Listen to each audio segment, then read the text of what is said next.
하루 한 절 이사야 64장 8절 그러나 여호와여 이제 주는 우리 아버지시니이다. 우리는 진흙이요 주는 토기장이이시니 우리는 다 주의 손으로 지으신 것이니이다. 야훼여 너무 노여워 마십시오.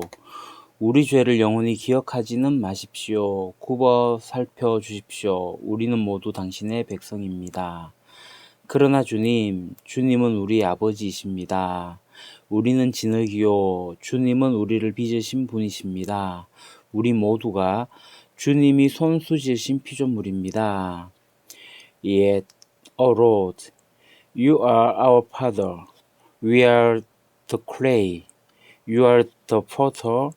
We are all the work of your hand. Yet, 그러나 아직, 오 주님, 당신은 우리의 아버지입니다. 우리는 the clay, 진흙입니다. 당신은 the potter, 토기장이입니다. 도공입니다. We are all the work. 우리는 모두 the work, 작품입니다. of your hand. 당신의 손의 그 작품, 모든 작품입니다.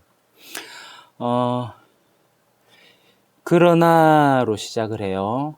앞서 5절에서 7절을 보시면 이사야 선지자는 여호와 하나님의 그 징계로 인한 이 이스라엘의 죄악됨, 이것을 시인하는 기도를 드렸습니다.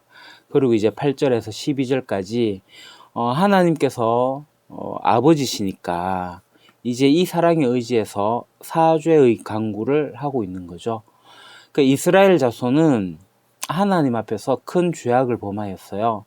그래서 하나님께서 진노하시고 그들에게 형벌을 내리심이 마땅합니다. 하지만 이사야는 이 하나님이 그들의 아버지가 되심을 상기시키면서 용서를 구하고 있는 거예요. 이제 주님은 우리의 아버지이십니다. 여호와 하나님이 아버지시다. 이 사실은 63장 16절에서도 기록을 하고 있어요. 아버지시다. 여호와 하나님이 이스라엘을 존재케 한 장본인이시다라는 것을 말하죠. 다시 말해서 이스라엘 민족이 한 민족으로 성장하여서 지금까지 오게 된 이유, 그것이 다 우리 하나님의 부성적인 사랑, 그리고 그 돌보심에 있기 때문이다 라는 것을 지금 고백하고 있는 거예요. 사실 그 이집트, 애굽에서 노예로 살아가고 있는 그들에게 자유를 주시고 해방을 주시고 실제 그들을 젖과 꿀이 흐르는 가나안 땅으로 인도하여 내시고 영원한 기업으로 그것을 상속하게 해주셔서 이 이스라엘을 무엇으로 삼으셨죠? 제사장 나라로 삼으셨어요. 제사장 민족으로 이끌어 주신 분이 누구냐? 바로 하나님.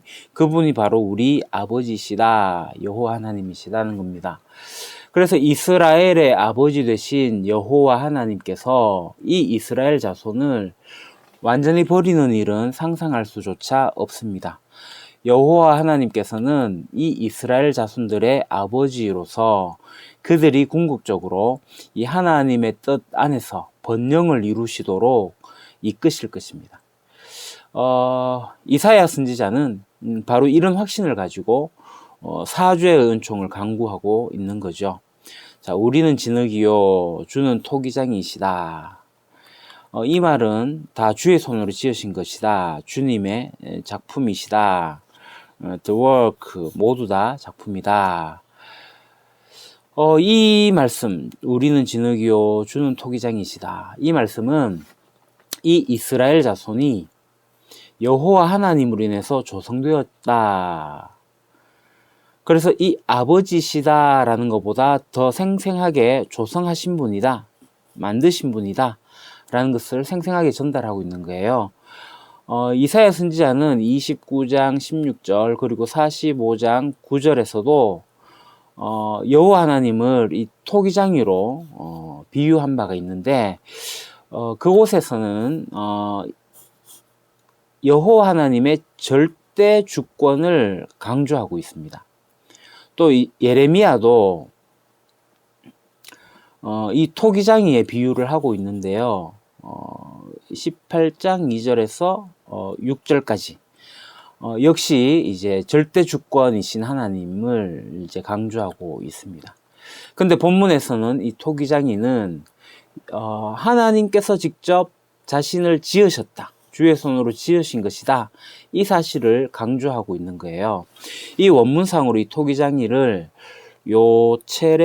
요체레누라고 하는데요. 우리를 빚으신 분이라는 그 의미를 가지고 있습니다.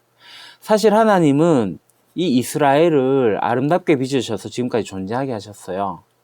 이 이스라엘은 하나님의 손으로 지으신 하나님의 작품인 거예요. 그런데 그처럼 고귀한 그들이 죄악으로 그들을 더럽혔고, 그래서 하나님의 심판으로 완전히 파괴될 그 지경에 놓이게 된 거죠. 이런 상황에서 이사야 선지자는 이스라엘이 다시 회복되기를 열망하면서 그 열쇠는 오직 토기장이신 여호와 하나님께 달려있다라고 고백하는 겁니다. 사랑하는 형제자매 여러분, 오늘 본문은 이스라엘을 긍휼히 여겨주실 것을 간곡하게 호소하는 그러한 내용입니다. 하나님께서 긍휼히 여겨주십시오라고 호소하는 근거를 두고 있는 본문인데, 그것은 하나님을 아버지라고 부르고 하나님을 토기장이로 비유하고 있는 겁니다. 다시 말해서 이 이스라엘은 하나님의 것이다. 그러니까 하나님 버리지 말고 다시 회복시켜 주십시오라는 그러한 강렬한 의미가 내포되어져 있는 거죠. 그래서 이어지는 구절을 보시게 되면 주님 진노를 거두어 주십시오. 우리의 죄악을 영원히 기억하지 말아 주십시오. 주님 보십시오. 우리는 다 주님의 백성입니다. 이렇게 호소하고 있는 거예요. 사랑하는 형제자매 여러분, 하나님께로부터 왔다는 것은 하나님의 긍휼을 호소할 수 있는 근거가 됩니다. 오늘 우리 성도들도 다 하나님께로부터 나온 자들입니다. 하나님은 그리스도 예수 안에서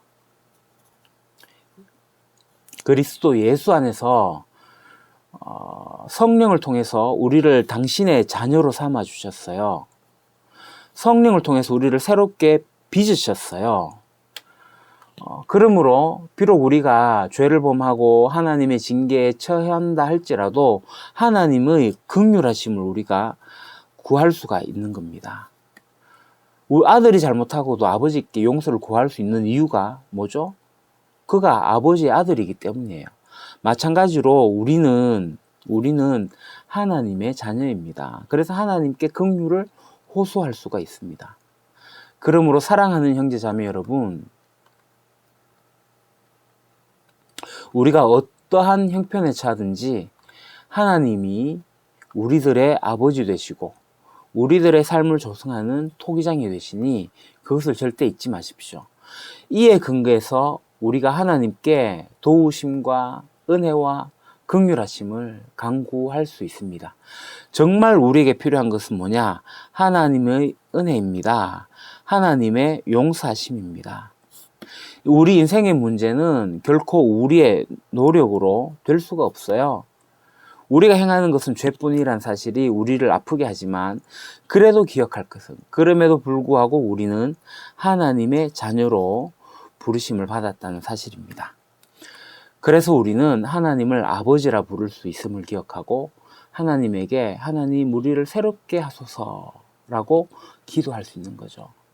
신실하신 하나님은 우리의 호소를 외면하지 않으십니다. 베드로전서 2장 10절, 여러분은 전에는 하나님의 백성이 아니었으나 지금은 그분의 백성이요. 전에는 자비를 잊지 못한 사람이었으나 지금은 자비를 입은 사람입니다.